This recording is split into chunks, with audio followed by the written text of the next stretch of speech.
জানেন কি মা কালী কেন সবসময় জিভ বের করে রাখেন? এর পেছনে লুকিয়ে আছে এক অবিশ্বাস্য পৌরাণিক কাহিনী। ভয়ঙ্কর অসুর রক্তবীজকে বধ করার পর মা কালী ক্রোধে উন্মত্ত হয়ে প্রলয় নৃত্য শুরু করেন। তারই ধ্বংসলীলায় ত্রিভুবন ধ্বংসের মুখে এসে দাঁড়ায়। দেবতারা ভয় পেয়ে ভগবান শিবের কাছে ছুটে গেলেন। একমাত্র তিনিই পারতেন এই ধ্বংসলীলা থামাতে। কিন্তু মায়ের ক্রোধ এতটাই তীব্র ছিল যে শিবের পক্ষেও তাকে আটকানো সম্ভব ছিল না। তাই তিনি একটি উপায় বের করলেন।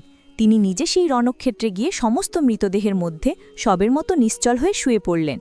ক্রোধে উন্মত্ত মা কালী নাচতে নাচতে হঠাৎই খেয়াল না করে সেই সবরূপী মহাদেবের বুকের উপর পা দিয়ে ফেললেন। স্বামীর শরীরে পা লাগার সাথে সাথেই তার হুঁশ ফিরল। তিনি বুঝতে পারলেন ক্রোধের বশে কত বড় ভুল করে ফেলেছেন, আর সেই অনুশোচনা ও লজ্জায় তিনি নিজের জিভ বার করে ফেললেন। সেই মুহূর্তেই তার প্রলয়কারী রূপ শান্ত হয়ে যায় এবং সৃষ্টি ধ্বংসের হাত থেকে রক্ষা পায়। যদি সত্যিই মা কালীর উপর বিশ্বাস থাকে Download ShareChat.